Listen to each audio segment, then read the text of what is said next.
काश पाकिस्तान के गूंगे शरफा भी बांग्लादेश के जरूरतमंद शरफा से सबक सीखें। হায় পাকিস্তানের বোবা ভদ্ররা যাদের বাকশক্তি নেই, তারা যদি বাংলাদেশের এই বুদ্ধিজীবীদের কাছে, এই সাধু শ্রেণীর কাছে শিখত। मीडिया बांग्लादेश के मीडिया से सबक सीखे এবং পাকিস্তানের সংবাদ মাধ্যম যদি বাংলাদেশের মিডিয়ার কাছে কিছু শিখত और अपने मुल्क की किस्मत बदलने का जरिया बने, এবং স্বদেশের ভাগ্য পরিবর্তনের যদি তারা কারণ হতো। उस मुल्क की किस्मत जिसका मैं भी एक फ़र्द हूँ और मुझे उससे बहुत मोहब्बत है।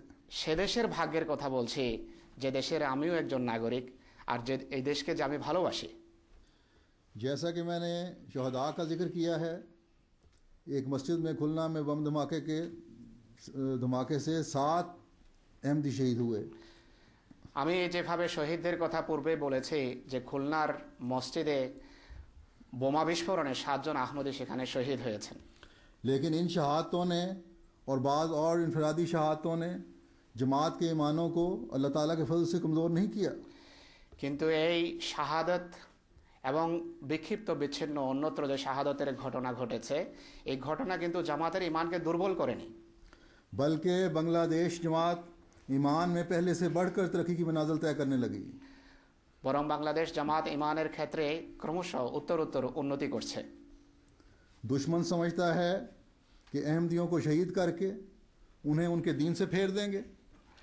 শত্রু মনে করে যে আহমদীদের শহীদ করে তারা তাদেরকে ধর্ম থেকে বিচ্যুত করবে। लेकिन नहीं जानते कि अहमदी ने जान माल और वक्त और इज़्ज़त को कुर्बान करने का अहद किया हुआ है। কিন্তু তারা জানে না যে আহমদরা তাদের প্রাণ, সম্পদ, সম্মান এবং সময়কে উৎসর্গ করার দৃঢ় অঙ্গীকার করে রেখেছে। बस ये कुर्बानियाँ, ये तकलीफ़ें, ये शहादतें तो अहमदियों के ईमान में तरक्की का बायस बनती हैं। সুতরাং এই কষ্ট, এই দুঃখ, এই কোরবানি, এই শাহাদত ইমানের উন্নতির কারণ হচ্ছে। बस ए बांग्लादेश के रहने वाले अहमदियों, इस सोच को, इस जुर्रतमंदाना सोच को, इस इखलास व वफा से पुर सोच को, अल्लाह ताला की रज़ा के हसूल की सोच को कभी मरने न देना। সুতরাং হে বাংলাদেশের আহমদীগণ, তোমরা তোমাদের এই চেতনা, এই প্রেরণা, এই বীরত্বপূর্ণ মনোবৃত্তি এবং মনোভাবকে কখনো দুর্বল হতে দেবে না। याद रखें, ये कुर्बानियाँ कभी रायगा नहीं जाएंगी। আপনারা স্মরণ রাখবেন যে এই ত্যাগ এবং এই কোরবানি কখনো বৃথা যাবে না। शहीदों का खून ना कभी पहले रायगा गया है ना अब जाएगा। শহীদ তো পূর্বেও বৃথা যায়নি, এখনো বৃথা যাবে না।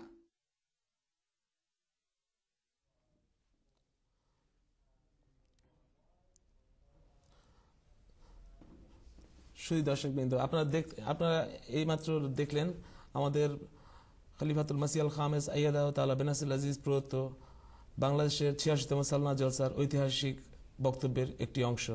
আমি এখন মাওলানা আব্দুল্লাহ আউয়াল খান সাহেবকে অনুরোধ করব এর আলোকে কিছু বলার জন্য। ধন্যবাদ আপনাকে। গতকাল সন্ধ্যায় 24শে ফেব্রুয়ারি সন্ধ্যার পরে হুজুর আকদাস আইয়াদাহুল্লাহ তাআলা বেনাসিল আজিজ ব্যক্তিগতভাবে তাকে সাক্ষাৎ করার সুযোগ দিয়েছিলেন। আর সেখানেও হুজুর এই বক্তব্যের দিকে দৃষ্টি আকর্ষণ করে বলেছিলেন যে আমার সমস্ত বক্তব্যের সারাংশ হচ্ছে বাংলাদেশের জামাত যেন এখন তবলিগে ঝাঁপিয়ে পড়ে। আমি ওয়াকিফিনে জিন্দেগি বাংলাদেশে অবস্থানরত সমস্ত ওয়াকিফিনদের পক্ষ থেকে হুজুরকে প্রতিশ্রুতি দিয়েছি যে এখন থেকে আমরা পূর্ণোদ্যমে তবলিগে নেমে পড়ব এবং আগামী 2 মাসের মাঝে হুজুর আপনি বাংলাদেশ থেকে সুসংবাদ লাভ করবেন এই বিষয়ে। তো আমি বিশেষভাবে এটা অনুরোধ করব, যেহেতু হুজুর এদিকে ডাক দিয়েছেন, অন্য সব কিছু বাদ দিয়ে যেদিকে হুজুর ডেকেছেন সেদিকে আমাদের কাজে নামে পড়া উচিত। ধন্যবাদ আপনাকে। মাওলানা ফিরোজ আলম সাহেবকে আমি অনুরোধ করব আপনি আপনার মন্তব্য এই সম্পর্কে আপনি যদি কিছু বলেন। আমি তো জলসা যখন হয়েছে এখানেই ছিলাম, লন্ডনে হুজুরের সান্নিধ্যে থেকে অনুবাদের সুযোগ পেয়েছি আল্লাহ তাআলার ফজলে। আমি শুধু এই কথা বলতে চাই যে এটি ছিল বাংলাদেশ জামাতের 86তম সালানা জলসা, যেটি আমরা রেকর্ড থেকে এখনই দেখেছি স্ক্রিনে।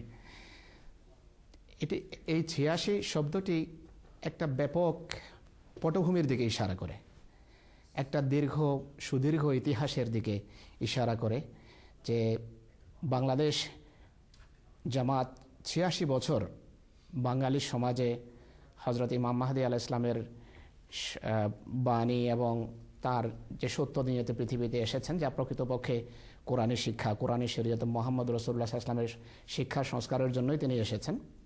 যে শিক্ষাতে বিভিন্ন প্রকারের গোজামিল, বিভিন্ন ধর্ম ব্যবসায়ীরা, স্বার্থান্বেষীরা অনুপ্রবেশ করিয়েছে, সেগুলো দূর করার জন্য এবং বের করার জন্য ইমাম মাহদীর আগমনের কথাতে এসে করেছেন। এবং বাঙালি সমাজ এইটি থেকে বঞ্চিত থাকেনি। তো 86 সংখ্যাটার দিকে আমি আপনাদের দৃষ্টি আকর্ষণ করছি, যে এই সংখ্যা ইশারা করে যে আমাদের ইতিহাস অতি সমৃদ্ধ বাংলাদেশে। কিন্তু কোনো কারণে, এমন কোনো ব্যাপার আছে, কোনো বিষয় আছে, কোনো কারণ আছে, যে কারণে সমাজের মূল শ্রেণীর বিরাট অংশ, সিংহভাগ এখনও এই ঐশী যেই পেগাম দুনিয়াতে এসেছে, যে সংস্কারের যে ধারা সূচিত হয়েছে ইমাম মাহদীর মাধ্যমে রাসূলুল্লাহ ভবিষ্যৎবাণী অনুসারে, সেই বাণীর প্রতি, সেই শিক্ষার প্রতি সমাজের মূলধারা যেটিকে বলা যায়, তারা কর্ণপাত করেনি। নিশ্চয়ই কোনো জায়গায় কোনো ত্রুটি আছে। আমি দর্শকদের অনুরোধ করব, আমাদের আহমদী ভাই হন বা গায়ের আহমদী ও আহমদী ভাই যারা শুনছেন, আপনাদেরকে বলছি ও আহমদী ভাইদের, যে এটি ঐশী পয়গাম, খোদা তাআলার পক্ষ থেকে মোহাম্মদ রাসূলুল্লাহ সাল্লাল্লাহু আলাইহি ওয়াসাল্লাম ভবিষ্যৎবাণী অনুযায়ী এই সংস্কারক পৃথিবীতে এসেছেন এবং রাসূলুল্লাহ সাল্লাল্লাহু আলাইহি ওয়াসাল্লাম বলেছেন যে এই সংস্কারককে মানা তোমাদের জন্য আবশ্যক। বরফের পাহাড়ের উপর দিয়ে যদি হামাগুড়ি দিয়েও যেতে হয়, হে আমার মান্যকারীরা। ইবনে মাজাহ শরীফে রাসূলুল্লাহ বলেছেন যে ওলাও হাওয়ান আলা ফালজ, যে ইমাম মাহদীর সংবাদ শোনার পর তার কাছে যাওয়ার পথে যদি বরফের পাহাড়ও আসে, বরফের পাহাড় মানে হলো সমস্যা, প্রতিকূল অবস্থা, চরম প্রতিকূল অবস্থারও যদি তুমি সম্মুখীন হও, তুমি তার কাছে যাবে এবং তার হাতে বয়াত করবে, তাকে আমার সালাম পৌঁছাবে। আমি উদাত্ত আহ্বান জানাবো আমার শ্রোতা ভাইদের যে এই বিষয়টিকে সিরিয়াসলি নেন, আপনারা গবেষণা করেন, তদন্ত করেন, যে আমি কোথাও বঞ্চিত নই তো, আমি মোহাম্মদ রাসূলুল্লাহর এই মাহদীকে না মেনে কোথাও আমি মোহাম্মদ রাসূলুল্লাহকে অস্বীকার করছি না তো। কেননা হযরত মুহাম্মদ সাল্লাল্লাহু আলাইহি ওয়াসাল্লাম বলেছেন যে আমাকে মৌখিক দাবি করার কোনো অর্থ নেই যদি আমার নির্দেশ না মানা হয়। তিনি বলেছেন যে আমার নিযুক্ত আমিরের আনুগত্য করে শুধু সেই আমার আনুগত্য করে, আর যে আমার নিযুক্ত আমিরকে অস্বীকার করে সে আমাকে অস্বীকার করে, এবং চূড়ান্ত পরিণতিতে সে আল্লাহকে অস্বীকার করে। তো যারা ইমাম মাহদীকে গুরুত্ব দেয় না, ইমাম মাহদী হওয়ার যিনি দাবি করেছেন তিনি হয়তো সত্য হবেন বা মিথ্যা, দুটোর ভিতর একটা হবে। কিন্তু আপনি গবেষণা করার আগে, আল্লাহর কাছে দোয়া করার আগে, কান্নাকাটি করার আগে, অশ্রু বিসর্জন দেওয়ার আগে ফতোয়া দিতে পারেন না। এই অধিকার নেই আপনার। আগে নিজে গবেষণা করেন, এর সত্যাসত্য যাচাই করেন, যে সত্য নাকি মিথ্যা। যাচাইয়ের পূর্বে আপনি যদি ফতোয়া দিয়ে বসে থাকেন, কিয়ামত দিবসে আল্লাহ তাআলার কাছে কিছু বলার মতো আপনার মুখ থাকবে না সেখানে। তো এটি আমার অনুরোধ, যে 86টি বছর কেটে গেল কিন্তু সমাজের বিরাট অংশ এখনো সাড়া দেয়নি। ধন্যবাদ মাওলানা ফিরোজ আলম সাহেব। সুধী দর্শকবৃন্দ, অমুসলিম আখ্যা দেওয়ার বিষয়টি আমাদের একেবারে নতুন নয়। এই সমাজে বিভিন্ন কথা প্রচলিত আছে আমাদের ব্যাপারে। চলুন এই সংক্রান্ত একটি ভিটি আমরা দেখি। যে ব্যক্তি নিজকে মুসলিম মনে করে এবং ইসলামের 5টি স্তম্ভ অর্থাৎ নামাজ পড়া, কলেমার উপর বিশ্বাস করা, রোজা রাখা, যাকাত দেওয়া এবং সামর্থ্য থাকলে হজ করা, এই স্তম্ভগুলির উপর বিশ্বাস করে এবং এগুলো সঠিকভাবে পালন করে, হাদিস বর্ণিত ভবিষ্যৎবাণী অনুযায়ী সে মুসলিম বলে সাব্যস্ত হওয়ার পরও কেন আজ মুসলিম বিশ্বে একে অন্যকে কাফির এবং সত্যচ্যুত আখ্যা দেওয়ার এই প্রবণতা? আহমদীরা নিজেকে মুসলিম হিসাবে গণ্য করা এবং ইসলামের সকল শিক্ষা এবং বিশ্বাসকে পূর্ণরূপে পালন করার পরও তাদেরকে অমুসলিম ঘোষণা করা কি আদৌ কোরআন এবং হাদিস সম্মত? এই জন্য নবী বলছেন, আনা খাতিমুন নবী লা নাবিয়্যা বা'দি, আমি হচ্ছি শেষ নবী, আমার পরে আর কোনো নবী আসবে না। এটা হচ্ছে মুসলমানদের বিশ্বাস এবং এটা হচ্ছে আল্লাহর আদেশ। আর অনেক পার্থক্য আছে বিভিন্ন কোরআনের তাফসীরে, বিভিন্ন জায়গায় তারা এই কোরআনের অর্থকে তারা ভিন্নভাবে অর্থ করেছে। না, মৌলিক কোনো পার্থক্য আছে? এই তো মৌলিক কোরআনের যদি অর্থকে যদি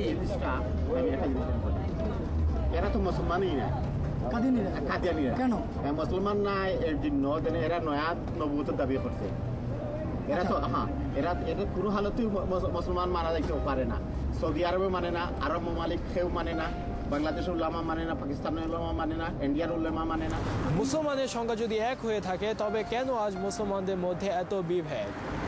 কোন ভাগ সত্য? সত্য ভাগকে চিনার উপায়ই বা কি? আসুন সত্যের সন্ধানে।